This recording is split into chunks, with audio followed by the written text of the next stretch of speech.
Se cometieron dos enormes, impresionantes injusticias con los dos últimos alcaldes del Madrid republicano, pero no es sorprendente que se cometieran tales injusticias si las cometió la justicia de Franco. Si siempre se ha dicho que la justicia militar es a la justicia lo que la música militar es a la música, imaginemos que no será la justicia de Franco.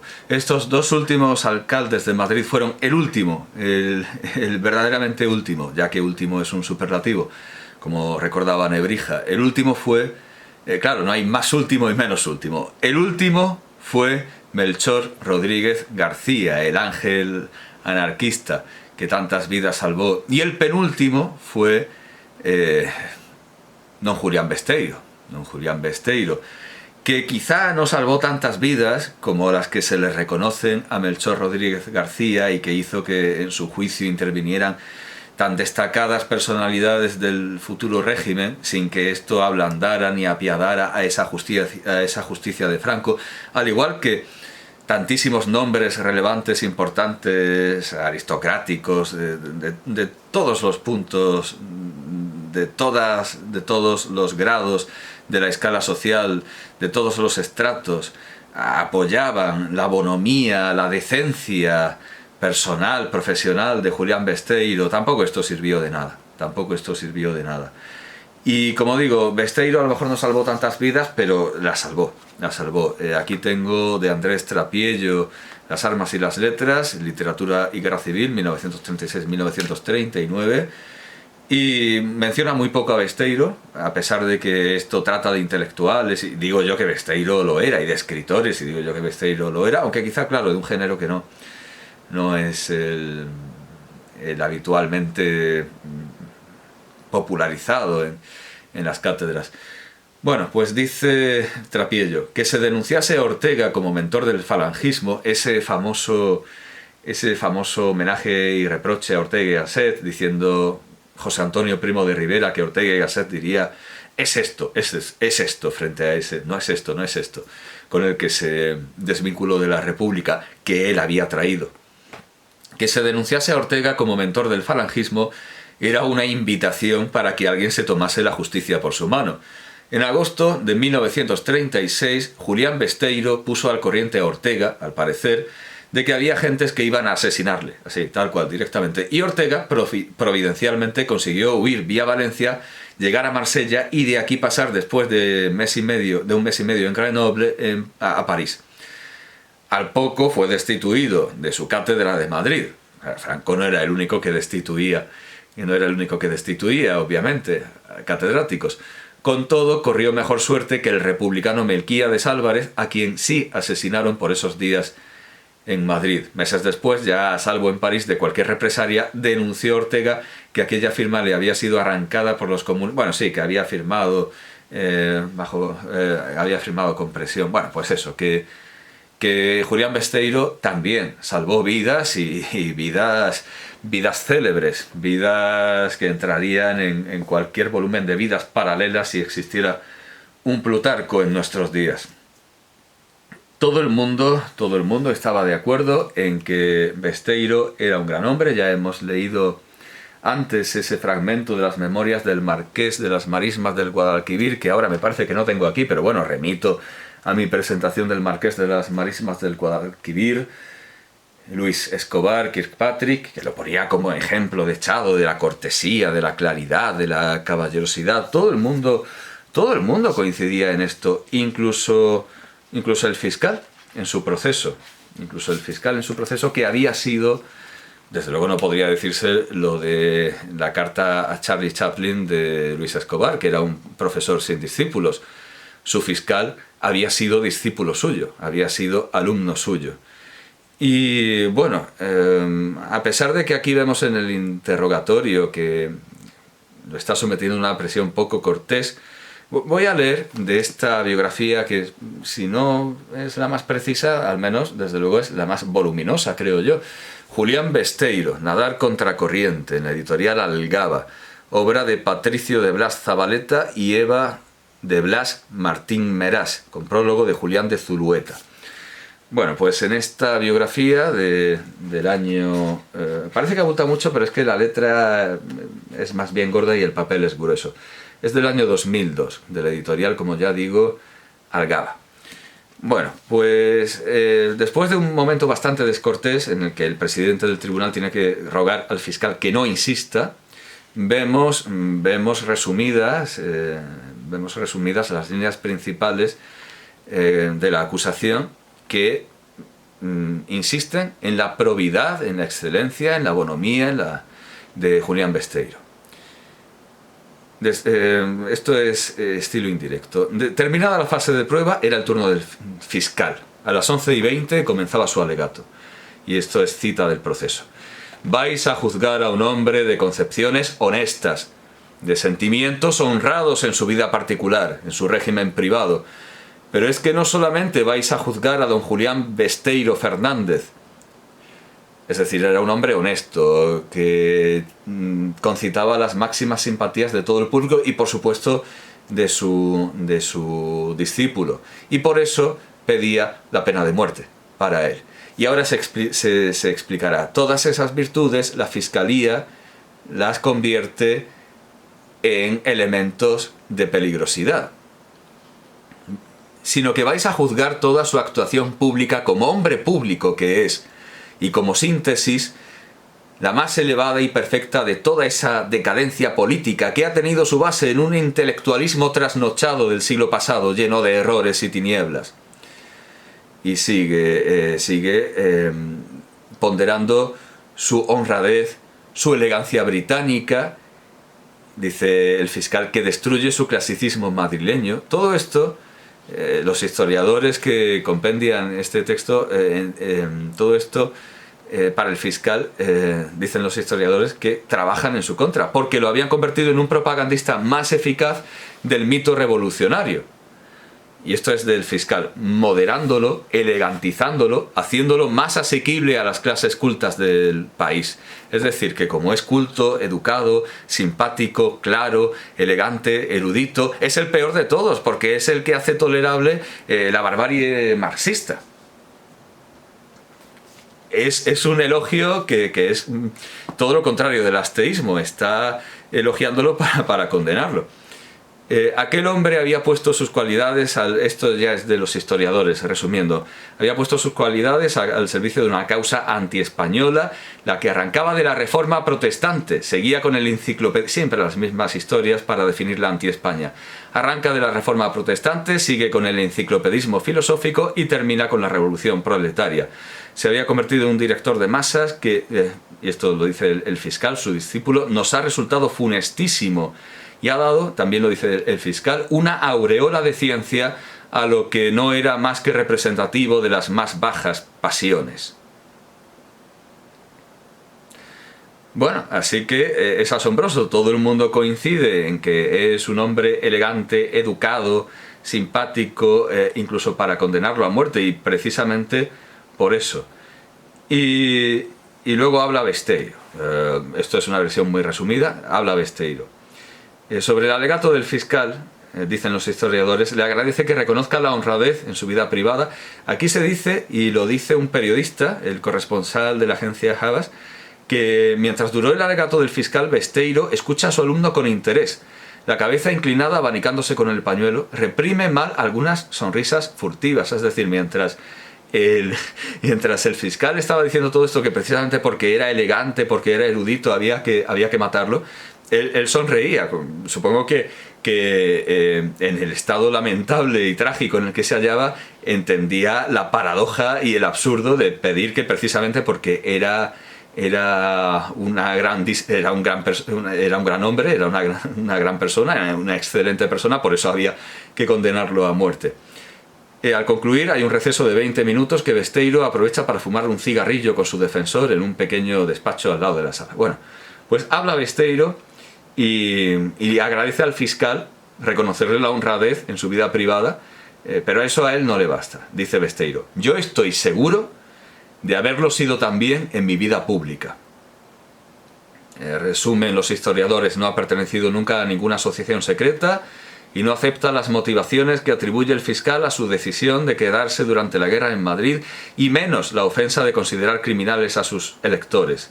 Dice Besteiro: la fortuna ha hecho que yo, desde el año 18 hasta las últimas Cortes, sin interrupción, haya sido candidato triunfante por Madrid, muchas veces a la cabecera de la candidatura, algunas veces con la votación superior que se ha obtenido en España. Yo no sé si me habrán votado criminales.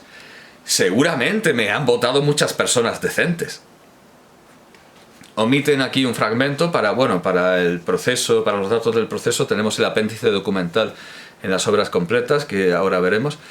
Omiten un pasaje. Estas condiciones de representación excepcional crean en mí deberes especiales.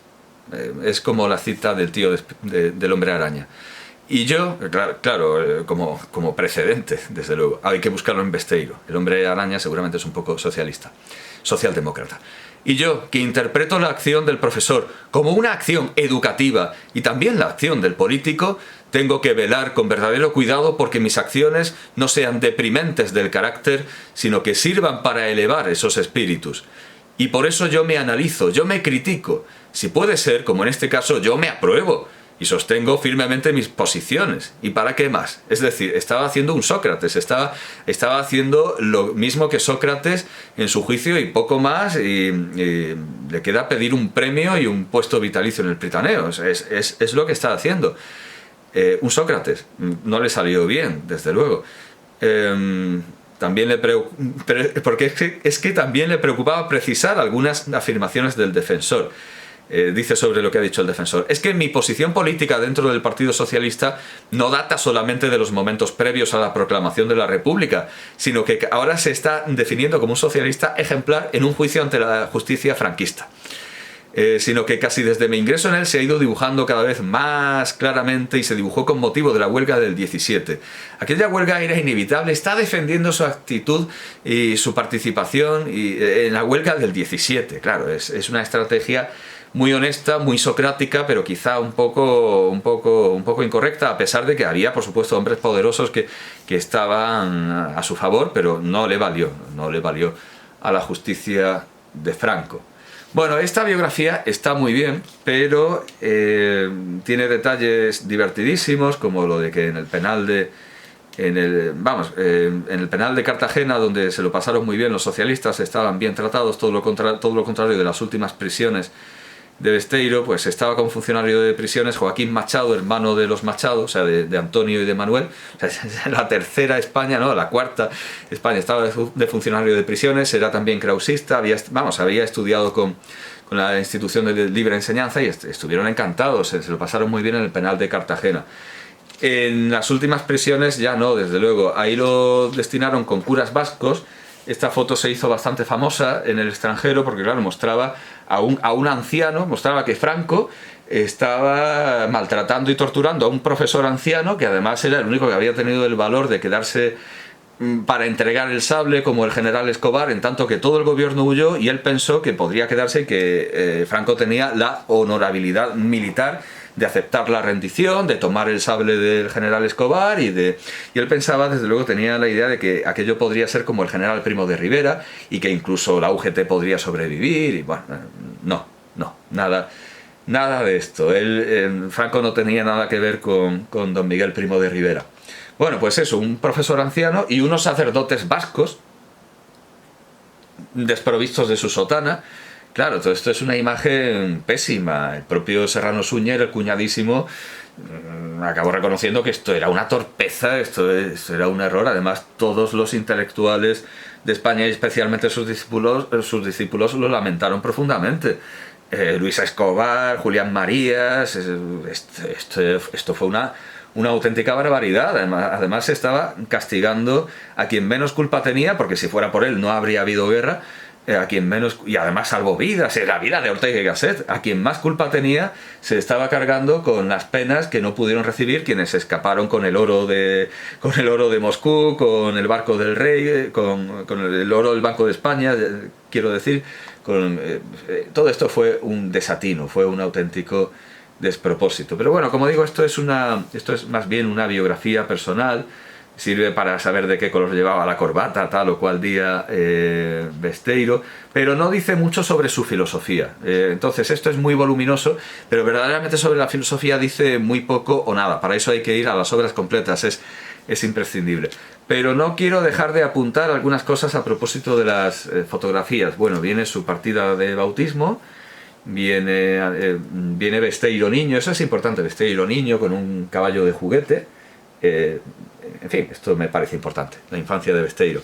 Viene una cosa muy curiosa que es el Besteiro poeta, que voy a leer, aunque no sé si esto lo perjudica, no sé si esto lo va a perjudicar más incluso que lo de decir que promovió la huelga del 17 ante la justicia franquista.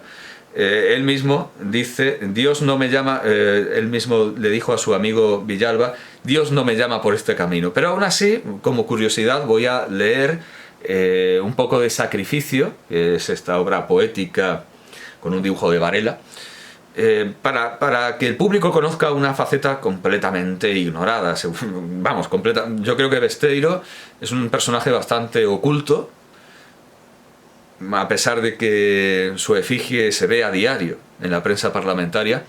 Es un personaje bastante oculto porque al PSOE no le interesa, no tiene desde luego una fundación Julián Besteiro. UGT sacó una antología de textos suyos de 2 volúmenes de unas 100 páginas cada uno, una antología mínima que podría ser como una antología de combate de José Martí por parte del castrismo, o sea, muy depurada, muy...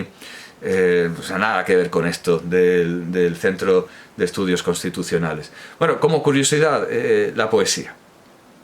Por el bosque, se titula Sacrificio. Por el bosque antiguo, desnudo su pecho, va la Virgen blanca con sus pies ligeros. Apenas las hojas agita del suelo, alta la mirada del ramaje espeso, entre el laberinto va buscando el cielo. Un beso promete su boca y el beso de un rayo de luna le anuncia un misterio. Es una mezcla entre modernismo, Becker, es la cultura poética que puede tener un profesor de filosofía. De hecho, lo titulan los historiadores Incursiones literarias de un profesor de filosofía. En el bosque antiguo penetran los cuervos, de la Virgen blanca en torno del cuerpo las alas tendidas trazan en sus vuelos fatídicas curvas, estrechan el cerco, buscan con sus picos el desnudo seno, la Virgen herida con paso resuelto alta la mirada camina, el sendero que trazan sus huellas florece y el beso de un rayo de luna le entrega el misterio.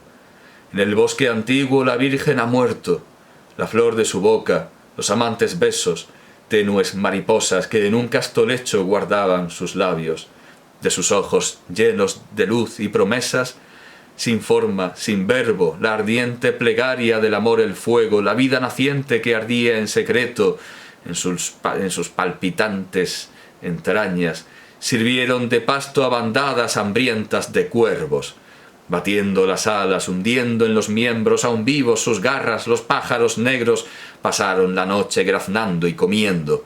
En el bosque antiguo no queda más resto de la Virgen blanca que un montón de huesos.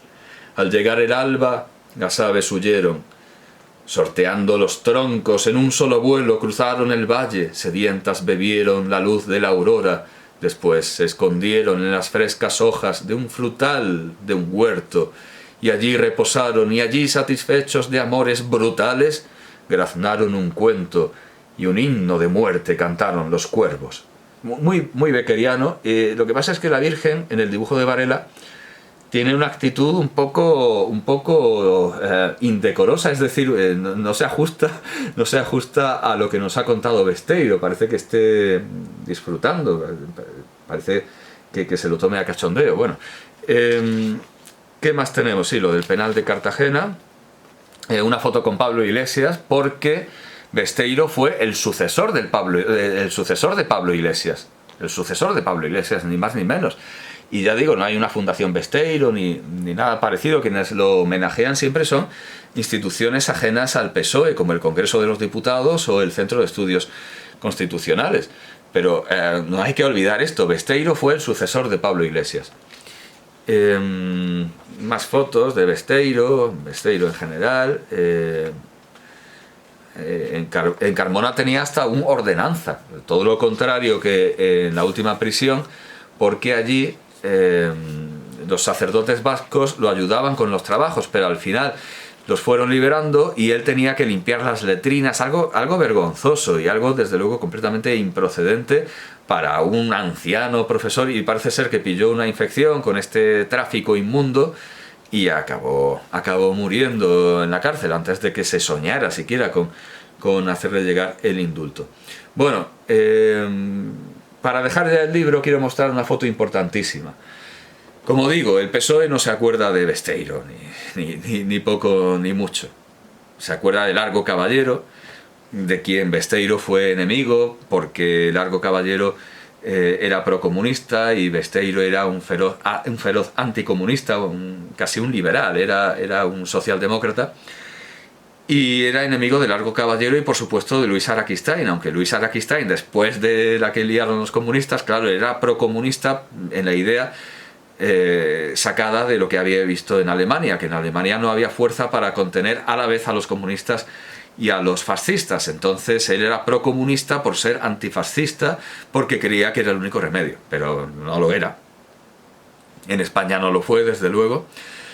Y después de todo lo que montaron los comunistas en España, Araquistáin Quevedo, a quien ya he presentado, pues se hizo anticomunista como Besteiro. Él sí sobrevivió, él sí tuvo un buen exilio, pero ya digo que Besteiro se quedó con toda su decencia, con toda su hombría, con toda su valentía a esperar a Franco y a rendirse sin huir, sino hacer lo que su deber quería que le exigía. Bien, pues es un hombre íntegro, reconocido por todos, incluso por sus enemigos, incluso por... bueno, enemigos no tenía en realidad. Si es que si tiene un fiscal es porque es su trabajo, pero es su discípulo, lo admira, dice que está lleno de simpatía por él, pero tiene que pedir la pena de muerte porque es lo que le pide. Es lo que le pide el Estado. Puede estar olvidado, pero como digo, todos los días aparece en televisión. Todos los días aparece en televisión, siempre que hay crónica... Bueno, claro, cuando el Parlamento está cerrado, cuando el Congreso de los Diputados está cerrado, no. Pero siempre que hay sesiones y siempre que hay crónica parlamentaria en los medios, siempre aparece el busto de Julián Besteiro.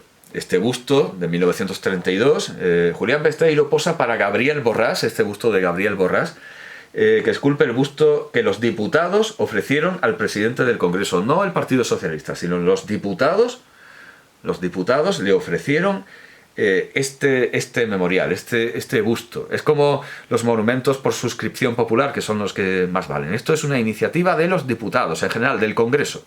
Es un homenaje del Congreso, y ese busto sigue estando y está justo en el punto donde los fotógrafos y los periodistas gráficos reciben a los diputados. Entonces lo vemos todos los días. Y vemos a toda una caterva de políticos altamente inmorales y que no tienen nada que ver con Julián Besteiro pasar junto a él.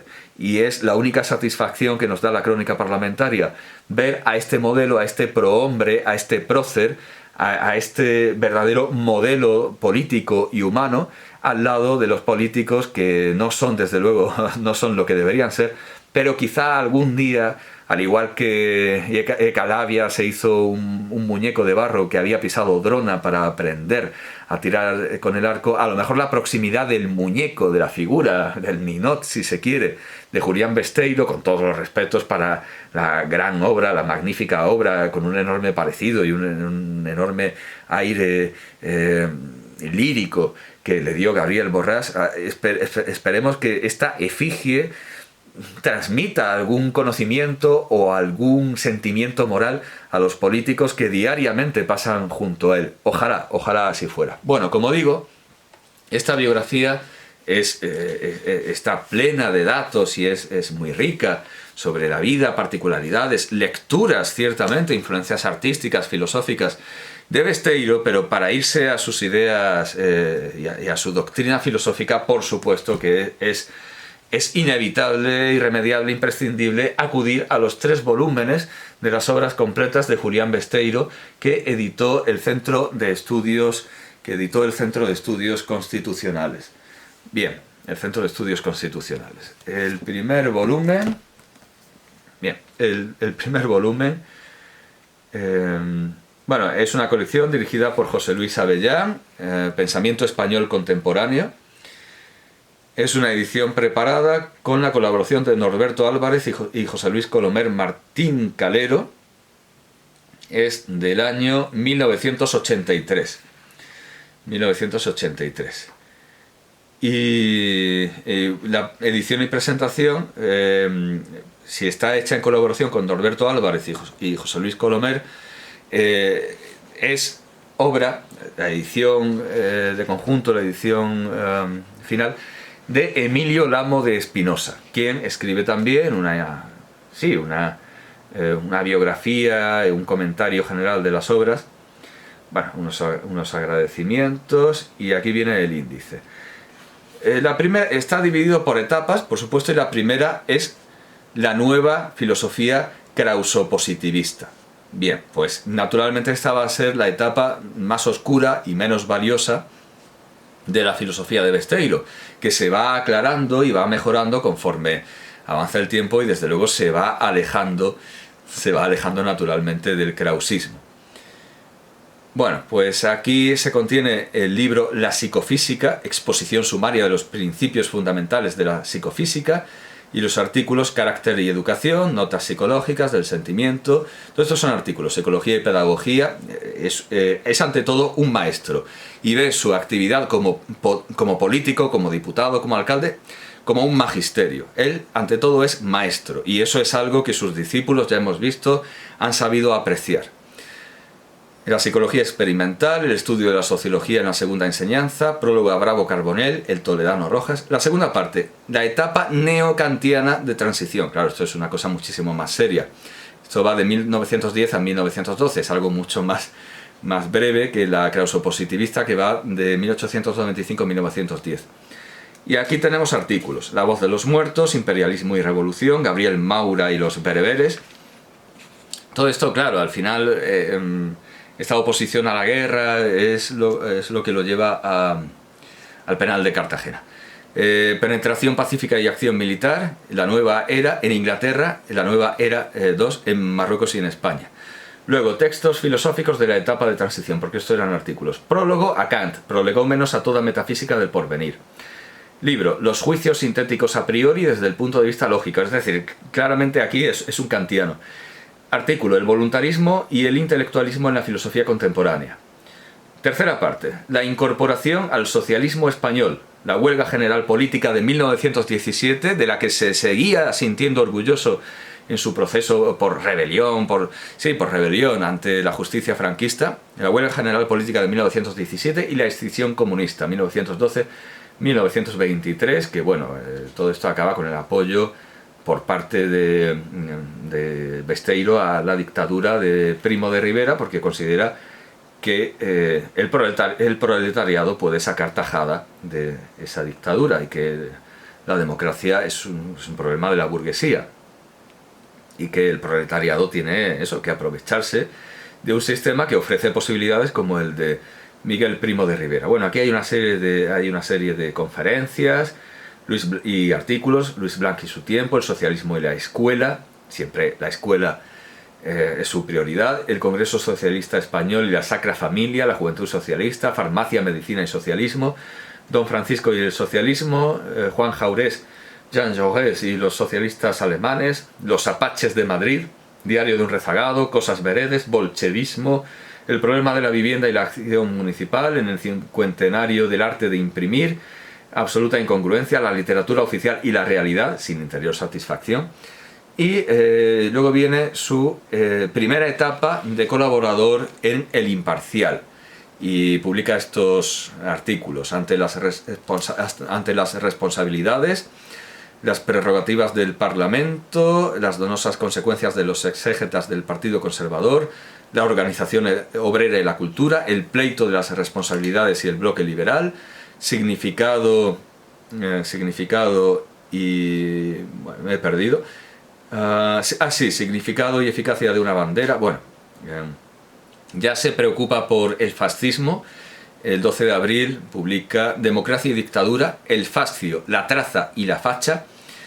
Y bueno, todos estos son artículos en El Imparcial. Luego, todo esto es el índice del tomo primero.